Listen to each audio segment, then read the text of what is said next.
We simply can't extend the budget beyond the 30th of July because departments after the 30th of July will only be accessible to 10% of their budget. And none of the departments have got a 10% wage bill which is less than 10%. There are serious implications for that. It may mean that we may have to close government. Honorable Deputy President Paul Mashatile was also not with us for long commitments he undertook before this day was agreed upon. Cabinet colleagues, members of the Executive Council for Finance, Governor of the South African Reserve Bank, Commissioner of the South African Revenue Services, fellow South Africans. Allow me to table the following documents before this House. The 2025 Division of Revenue Bill, the 2025 Appropriation Bill, the 2025 Estimates of National Expenditure, the revised information on the 2025 Estimate of National Expenditure, the 2025 Budget Review published on the 12th of March and tabled here as a key policy reference, update Annexure A of the March 2025 Budget Review, update statistical annexure to the March 2025 Budget Review, the 2025 Budget Overview, and the 2025 Budget Speech. The documents tabled here today are additional to the bills previously tabled, namely the 2025 ESCOM Debt Relief Amendment Bill, the 2025 Public Sector Pension and Related Payments Bill, the 2025 Revenue Laws Amendment Bill, the 2025 Rates and Monetary Amounts and Amendment Revenue Laws Bill. Madam Speaker, before I can proceed, I must say even Dr. Kairam Hopper has accepted that the victory of Kaizer Chiefs is of national importance. Order, honorable members, don't divide the House. The game was a very good game. Let's not talk about the scores. Let's proceed with the budget. Madam Speaker, a national budget is not merely an accounting exercise measuring what we earn and what we spend and what we borrow as a nation.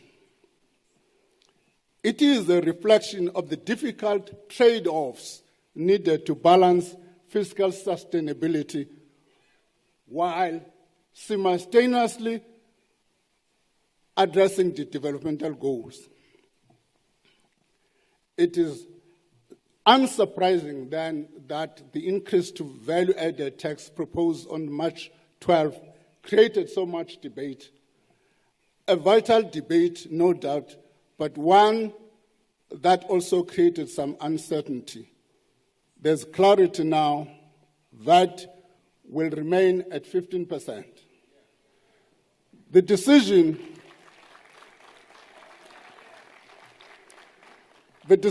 reflects our commitment to listen to South Africans and to all the political parties represented in this House. Today's budget has taken these views into account. This is what the past 2 months have provided, valuable lessons that will inform how we manage the budget process moving forward.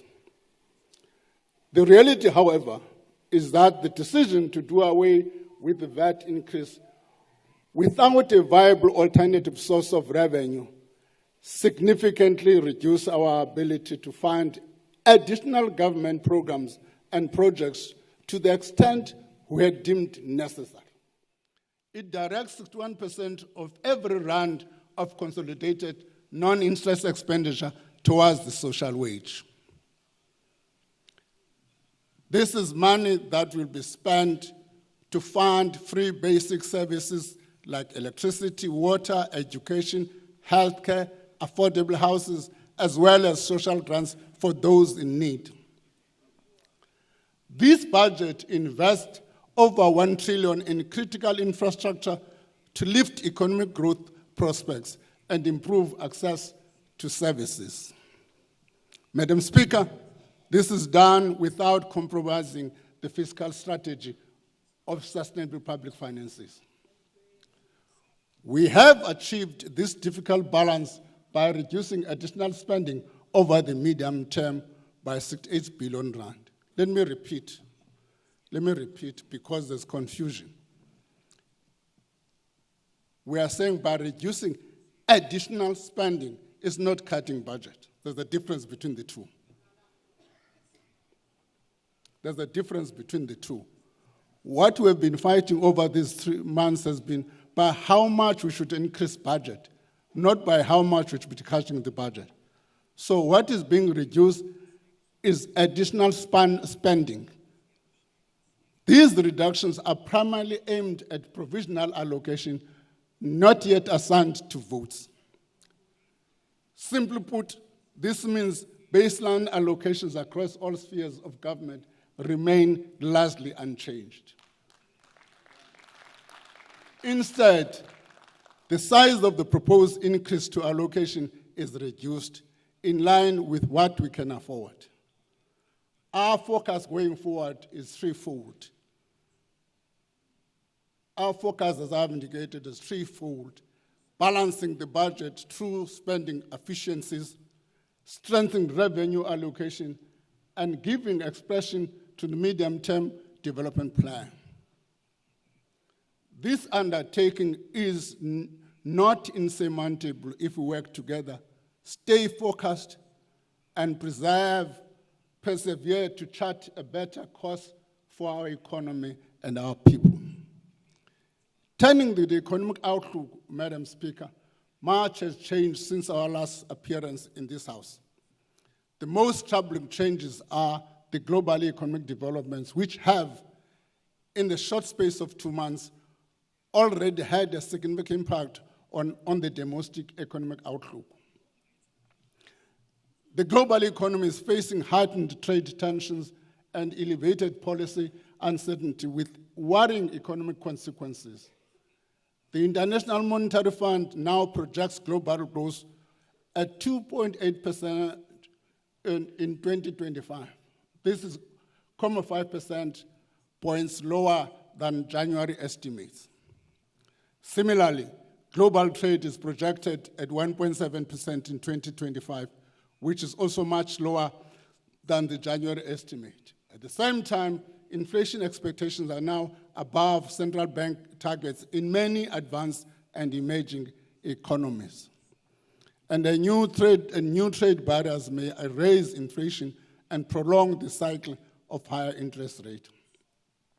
Turning to the domestic outlook, Madam Speaker, as a small open economy, South Africa is dependent on global trade and financial inflows. This makes us particularly exposed to the global economic developments that I've just outlined. As a result, we now estimate real GDP to grow at 1.4% in 2025. This is lower than the 1.9% we projected in March.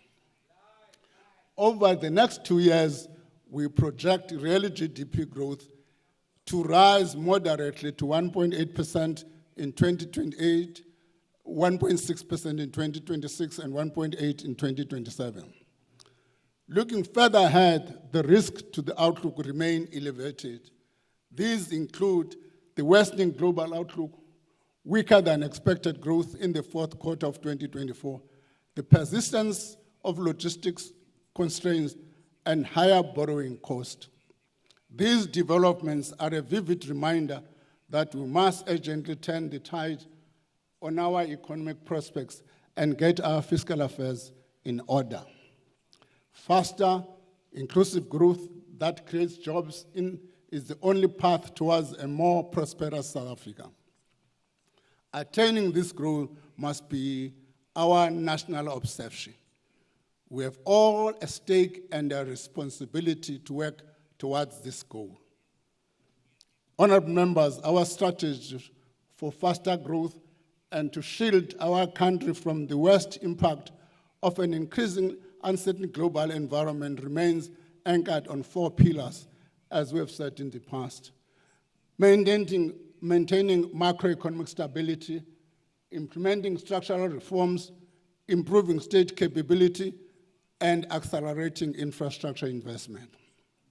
Madam Speaker, let me demonstrate how this budget reflects this strategy.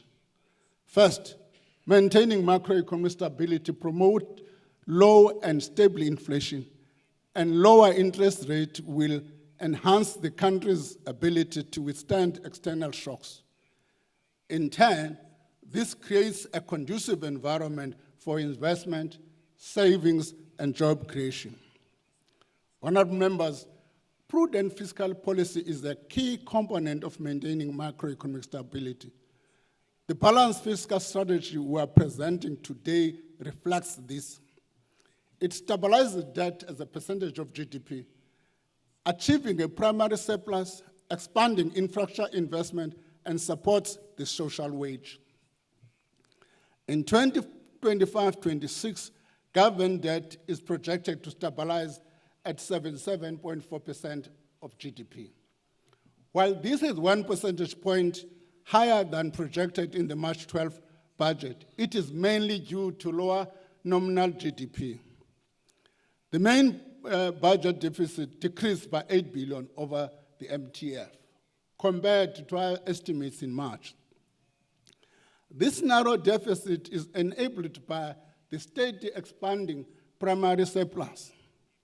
By 27-28, the primary surplus will grow from an estimate of 0.8% of GDP in this financial year to 2.5% by 27-28.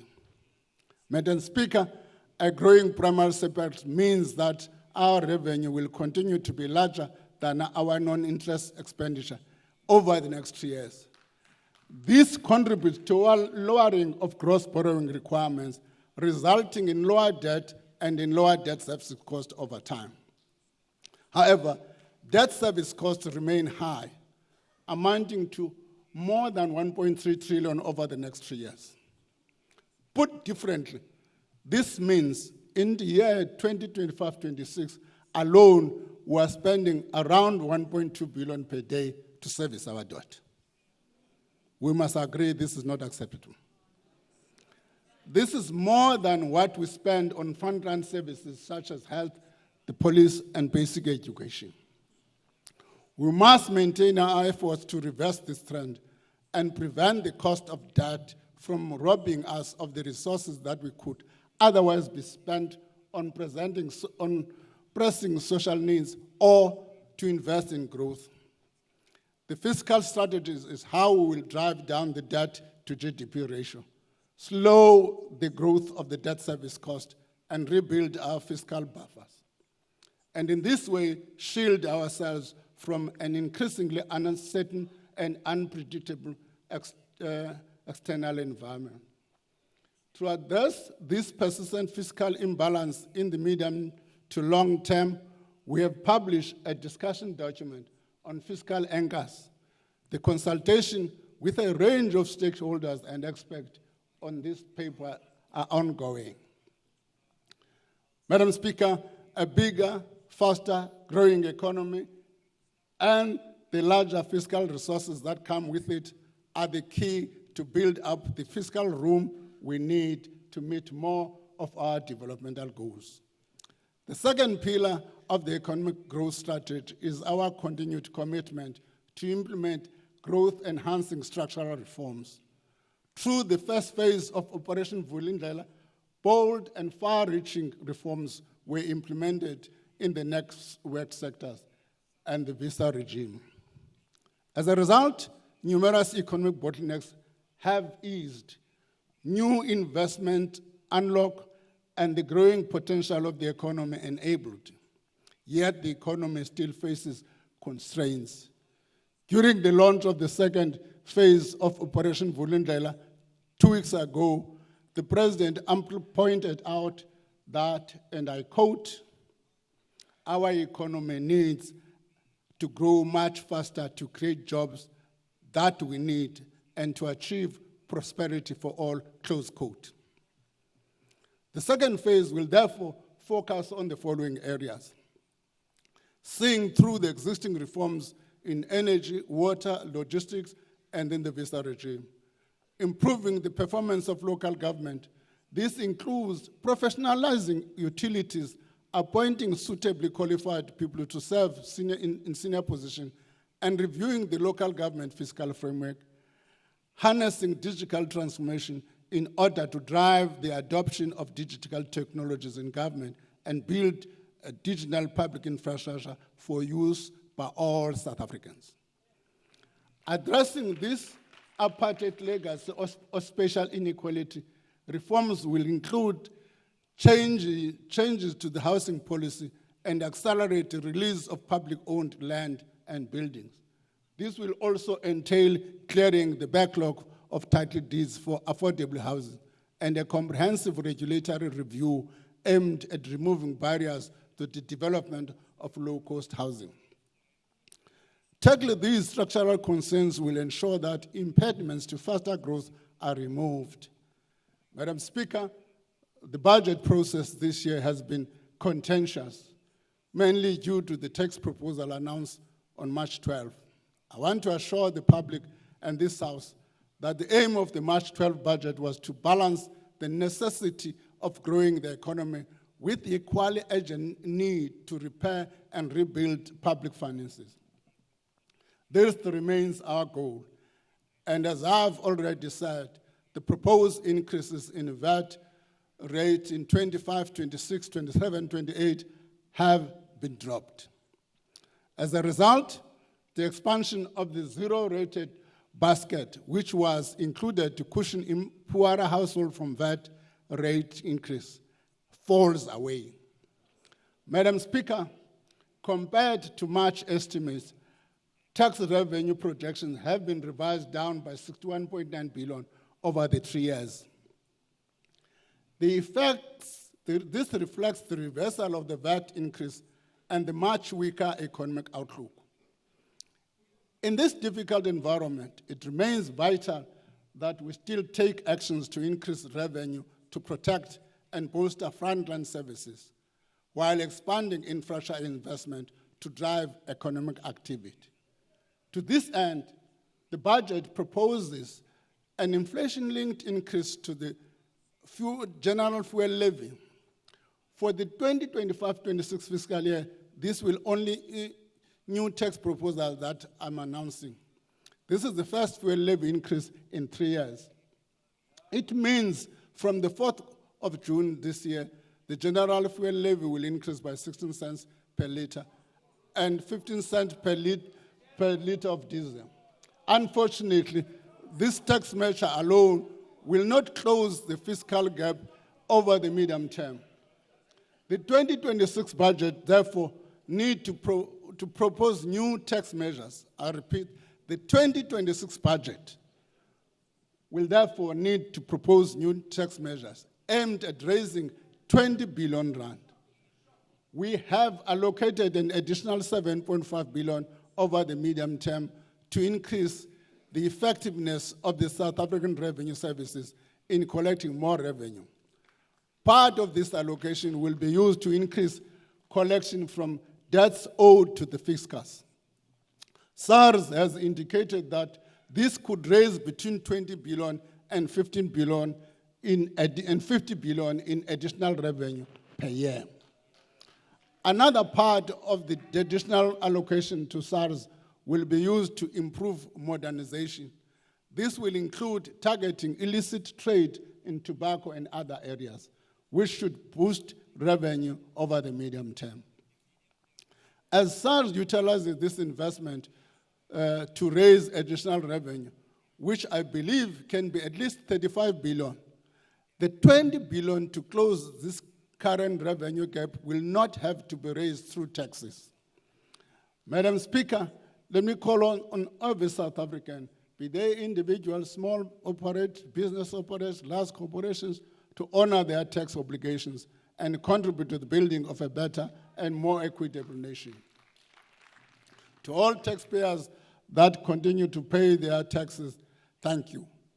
We do not take this for granted. As a government, we know that we must earn the taxpayers' trust every day by spending public money with care and ensuring that every rand collected is spent on its intended purpose.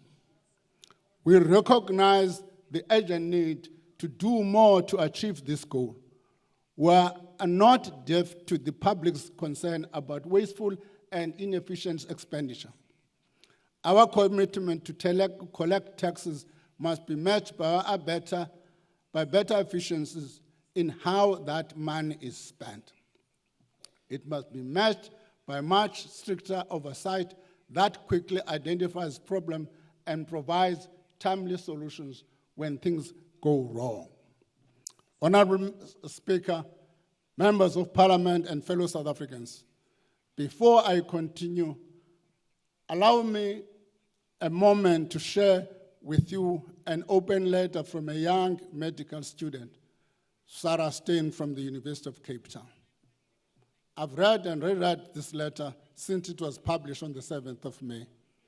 The extract of the letter I want to share may be disturbing to some, but perhaps familiar to many of you, too many. The situation this young doctor describes of the state of public hospitals and the emotional toll of working day after day without the basic resources necessary to help people in need is the heartbreaking reality that this budget hopes to address. It is the reality that all of our efforts as political parties and as government must concern with, above all else. Part of this letter reads, and I quote, "Working in a public hospital with a way too few resources punches you in the gut every day. It is not just the trauma of seeing your patients die. It is having no gloves in a delivery room, no alcohol swabs to clean wounds, and knowing that nurses stop at the shop on the way to work to buy their own gloves and masks because the clinic has run out of it. Where waiting time for a scan are months long and surgery delays needlessly let disease progress to the point of being inoperable. It is the limited beds in high care that mean doctors are regularly forced to decide whose life is worth saving more because there's only one space for one," close quote. Madam Speaker, it is for this reason that the budget maintains the expenditure trajectory presented in the March 12th budget. Addressing these persistent spending pressures to restore critical frontline services and invest in infrastructure is critical for improving access to basic services and lifting economic prospects. As a result, total allocated spending, excluding interest, will amount to 6.69 trillion over the medium term. There is also proposed additional spending of 180 billion rand this over the medium term. This is lower than the 232 billion proposed during the March 12th budget. Let me repeat this point. What that sentence means is that on the 12th of March, we proposed to increase the budget by 232 billion. In the current budget, we're still increasing, but with a lesser amount, 180 billion rand. A breakdown of the sector allocation is as follows. The provisional education sector baseline over the MTF is 104 trillion. And 9.5 billion will be added over the medium term to keep the teachers in the classroom and hire more staff. And an additional 10 billion has been added to the baseline as announced during the March 12th budget to expand access to early education childhood, and is kept unchanged. This will increase early childhood development subsidy from 17 Rand per child to 20 per day to 24 Rand. The extra funding will also support increased access to early childhood development for 700,000 more children up to the age of 5 years. The provincial health budget is 845 billion over the medium term. This budget will be increased by 20.8 billion over the 3 years to employ 800 post-community service doctors and essential goods and services, and the reduction of accruals. This increase will also assist the sector in addressing personal budget pressures. For April 2025, the old age grant increases remains as well announced by 130 Rand, split into 220 and 10. Where, as the original stated, the SRD grant, the COVID SRD grant, Day of Distress, will be extended by up to March 2026. We need to explain this. Does it mean it's not going to be extended beyond March 2026? The answer is no. The answer is no. Government is actively exploring various options to better integrate this grant with employment opportunities. This includes considering a job seekers allowance and other measures as part of the review of the active labor market programs. Our goal is not only to provide immediate relief, it is also to create pathways to employment, empowering our citizens to build better futures for themselves and their families. We're also reconfiguring funding for the troop deployment to the Democratic Republic of Congo. This is in the light of the announcement of the South African phase withdrawal from the East African country. In this regard, the 5 billion we had proposed to allocate to the Department of Defense for its participation in the SADC mission in the DRC is reduced. But the allocation of 2025, that has been an increase from 180 billion Rand to 3 billion. Let me just explain this a bit. Originally, we had 3 phases of increase for the Defense Force. In this financial year, it was going to be 1.8, and then up to the next financial 5 billion. What we have done, because now the Defense Force is coming back, the cost of bringing them back is higher in this financial year. What then are the implications is that we've moved an amount to this year, which makes the amount for this year becomes 3 billion to cater for the relocation cost. This will cover the immediate cost of the orderly and safe withdrawal of our troops and mission equipment.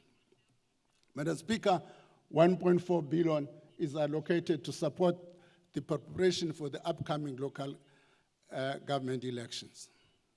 885 million of the allocation is for the Independent Electoral Commission. 550 million for the South African Police Service and the South African National Defense for the maintenance of public order. This investment contributes to upholding the democratic processes and ensuring that every South African can exercise the right to vote in a safe and secure environment. This budget also retains the provisional allocation to early retirement, allocation for PRASA and the municipal trading entities reforms announced before, but at a slightly lower 11 than anticipated in the March 12 budget. Madam Speaker, the spending choices we're proposing today demonstrate the government's determination to bolster the state capability needed to deliver quality, reliable, and sustainable cost services. This is what Pillar 3 of the economic growth is about. Despite the additional allocations we've made here, there are other long-standing spending pressures that persist but cannot be funded within the current envelope.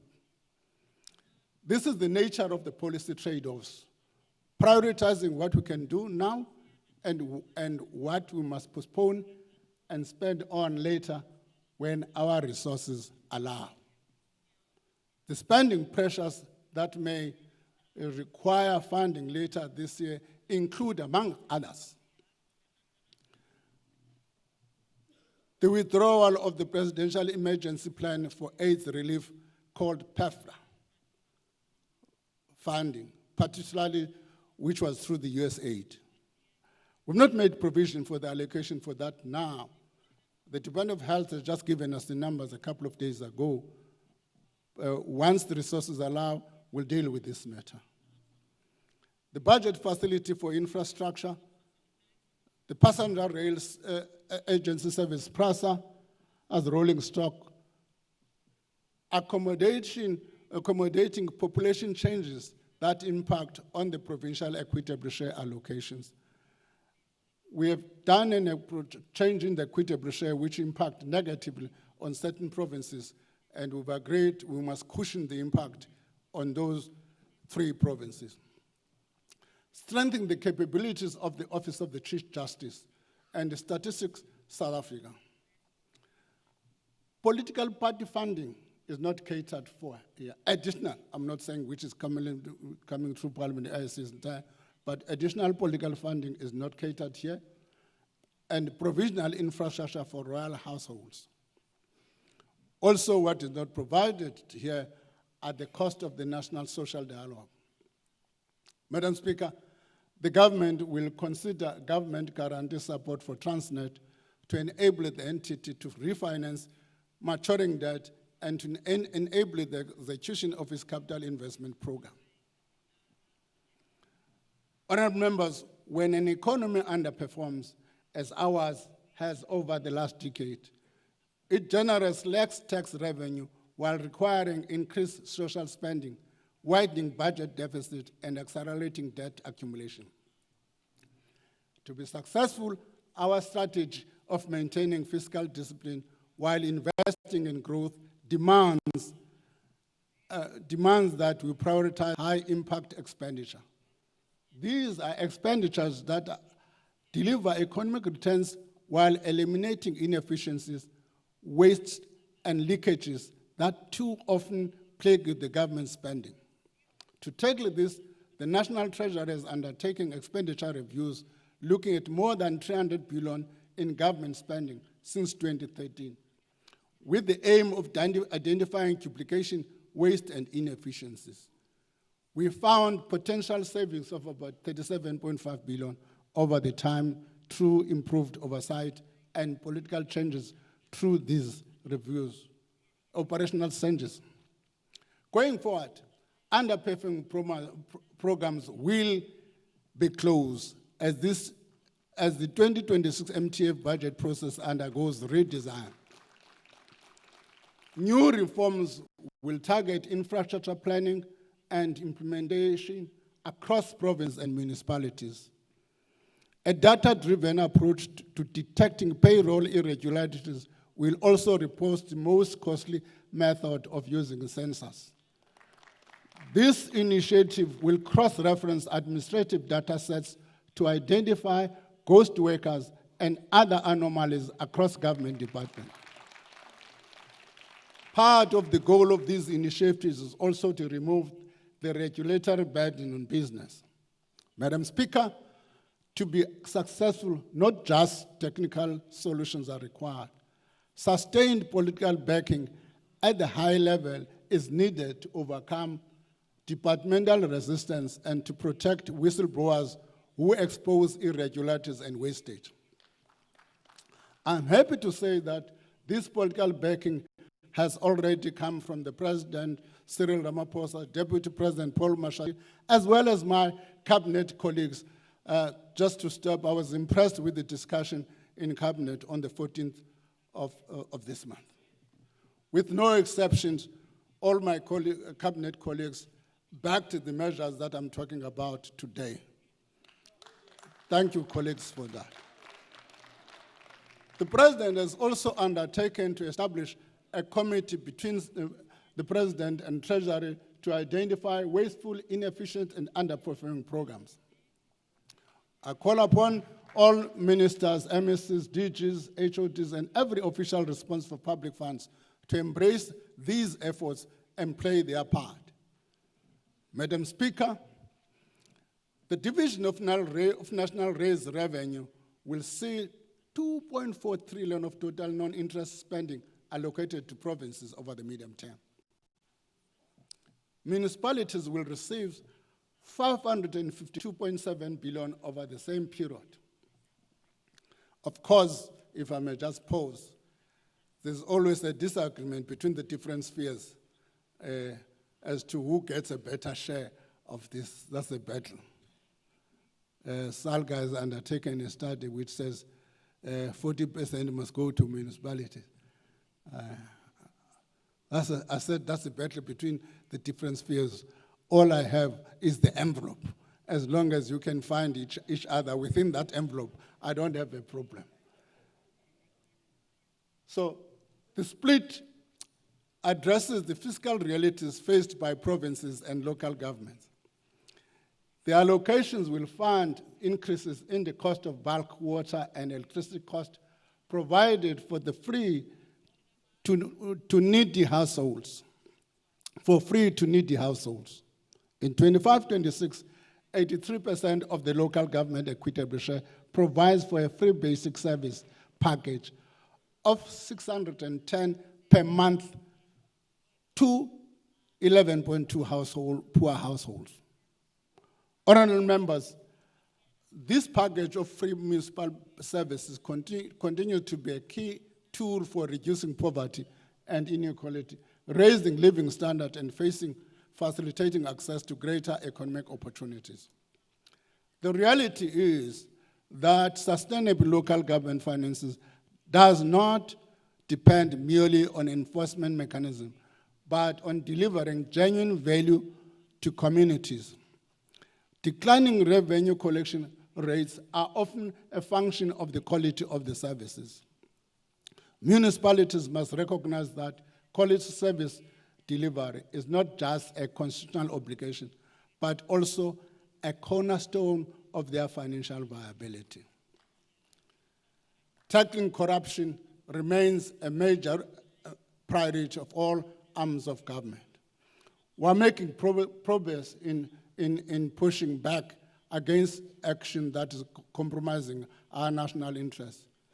In addressing the scourge of corruption, the National Prosecuting Authority, through its Asset Forfeiture Unit, adopted a broader and aggressive anti-corruption strategy that has yielded financial injection to the fiscals. In the past 5 years, the Asset Forfeiture Unit has recovered over 5 billion paid into the victims of crime and criminal asset account, which is called CARA account. With regard to state capture-related cases, the Asset Forfeiture Unit obtained freezing orders amounting to 14.2 billion, with 8 billion recovered and paid into the CARA account. We make these issues, colleagues, we've decided to point this information out because it's not out there to the public. There's a tendency that says nothing is being done.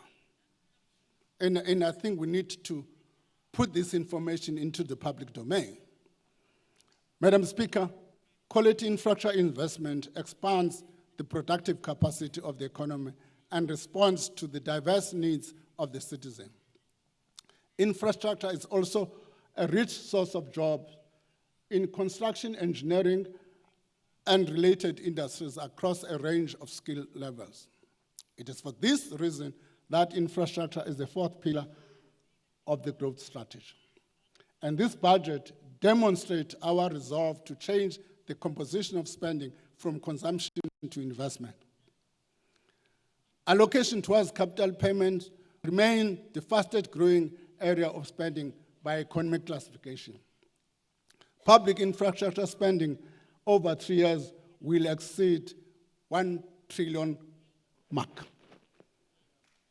The key question all of us should be thinking about: if we're to spend this amount efficiently and effectively, the impact on the economy will be massive. What we should be grappling about when you leave this room, all of us, grapple about when you leave this room, is not whether the economy is not growing, growth and so on. It's the question, how do you make sure that this money is spent effectively and efficiently? That's the debate. This spending will focus on maintaining and repairing existing infrastructure, building new infrastructure, and acquiring equipment and machinery. It will also focus on 3 sectors: transport and logistics, energy, and water and sanitation. Of the 402 billion rand for transport and logistics, 93 billion is for the South African National Roads Agency to keep our 24,000 kilometer national road network in active maintenance and rehabilitation. 53 billion rand is for the maintenance and refurbishment of the provincial roads. These investments will remain our extensive road network, will maintain our extensive road network in good condition, allowing for easy access and movement of freight and people within the country and beyond. 66.3 billion is allocated to PASA, out of which 18.2 billion is for the rolling stock fleet and renewal program, and 12.3 billion is provisionally allocated for renewal of signaling system. I like the signaling system, if I may pause. I like that. I can see Honor Lehlego said, because what we're talking about is the speed with which trains in our communities and townships will change. Instead of waiting for 30 minutes or so for a train, you'll have a train probably in every 15 minutes.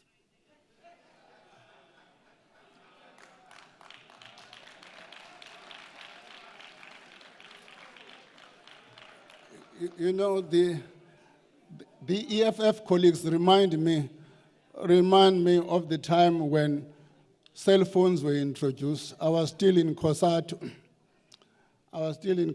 so Jayandra Knight would come to us, he was in the negotiations, would come to us and tell us about what the cell phone is going to do.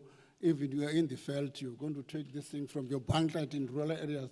I said, hey, how can this be possible? This is going to happen, is not a tale.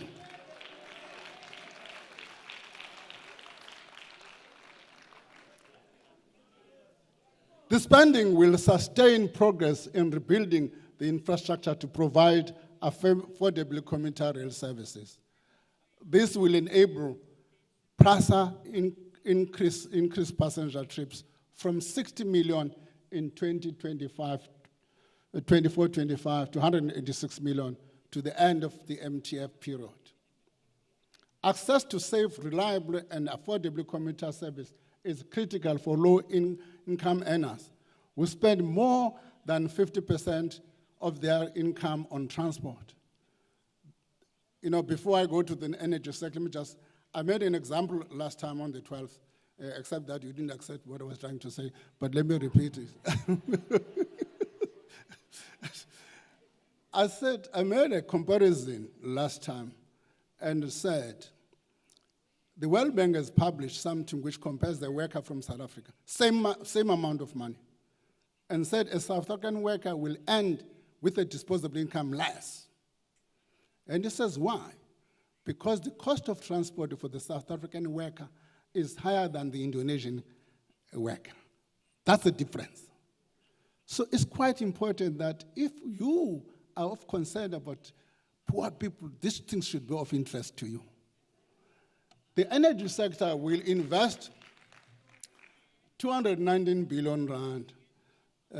I couldn't count their numbers until Minister Ramkhopa came. He's more expensive than I've had other ministers previous.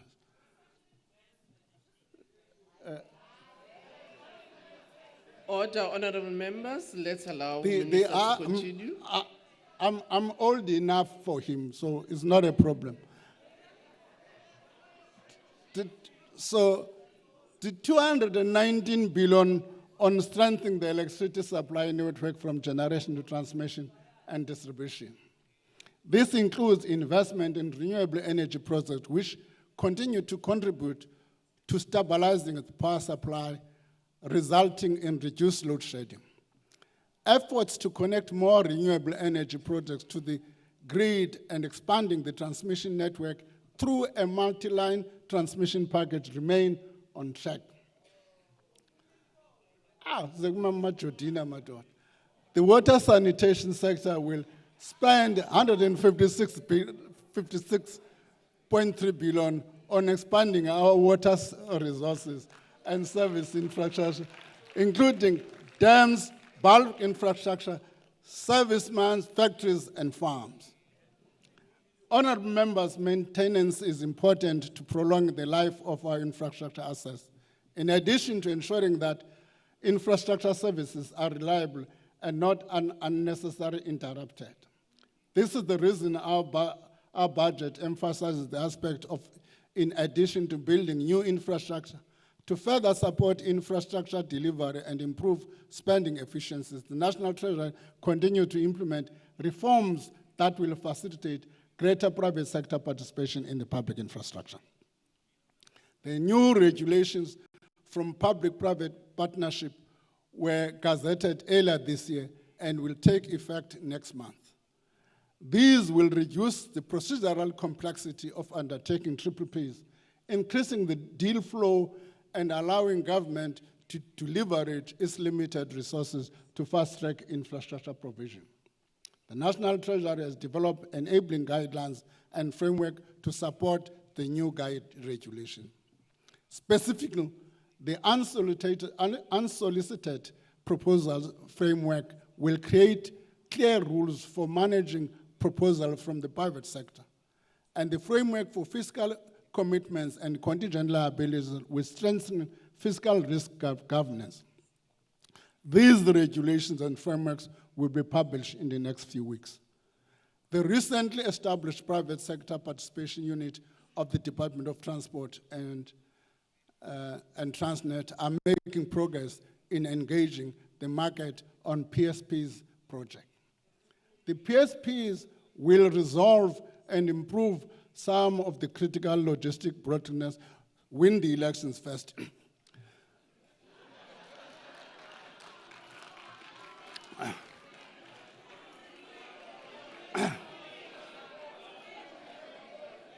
In March, a request for information was issued for the ore, chrome, coal, and manganese lines. In April, a request for qualification was issued for the establishment of an independent rolling stock leasing company. Madam Speaker, the budget facility for infrastructure has been effective in supporting quality investment. It does so by reviewing proposals for feasibility, viability, and cost effectiveness. To date, 52.9 billion in additional funding has been unlocked through this process. To scale up this success, the BFI has been reconfigured to accept proposals quarterly rather than annually.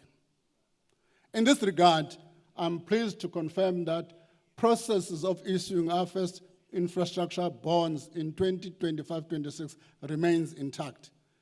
We are exploring alternative financing instruments to allow pension funds, commercial banks, development banks, and international financial institutions to participate in financing our infrastructure plans. These reforms, Madam Speaker, are how to plan to leverage infrastructure investment to ease supply-side constraints to the economy and improve access to social service the people get. Honorable members, today is about delivering on the hope for a better life, a better future. It is an attempt to meet our shared goals of redistribution, redress, and structural transformation. This budget supports economic activity while raising future economic prospects, direct spending toward the social wage, and invest in state capability and critical infrastructure.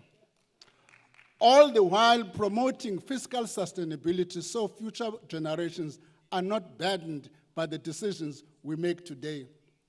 We are not there yet, but I believe there's consensus in this House that around the country that this is the destination we need to strive for. The recent events have shown us that political debate is part of any vibrant democracy, and that this is not about differences on these goals, but about how they can be achieved.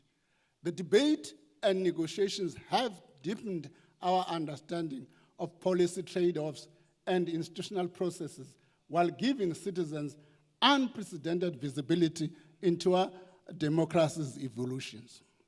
Negotiation, debate, and compromise, as we have seen unfold over the last weeks, has been a necessary, if sometimes painful, investment in the productivity of future government reform in the new political environment. We have all gained a better, deeper appreciation of each other's policy positions and which trade-offs each of us is willing to contemplate. As parliamentarians, we have been forced to gain closer knowledge of the various institutional processes that govern the budget cycle and its passing into law. The public has had a front row seat to the growing pains of vibrant and committed democracy. This is a good thing. Our journey towards national prosperity belongs to every South African. Speaker, as I close, allow me to express my gratitude to the President, Deputy President, who are not with us today, and I forgot in my salutation to greet the acting president, who was unfortunately some weeks ago, was also an acting president, but unfortunate for 3 hours. He was already telling us in those 3 hours, uba kungoko kuphethe mna ngoku. He was in my office this morning. He was suspicious. He was promising to do some reshuffle. So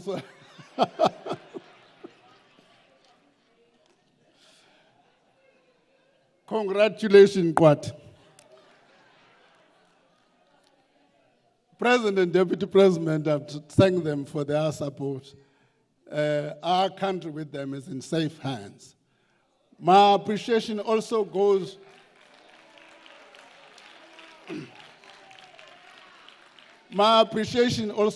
to my 2 deputy finance ministers and the National Treasury team led by the Director General, Dr. Peterson. They have all helped to shape tremendous workload. As they say, many hands make a light work.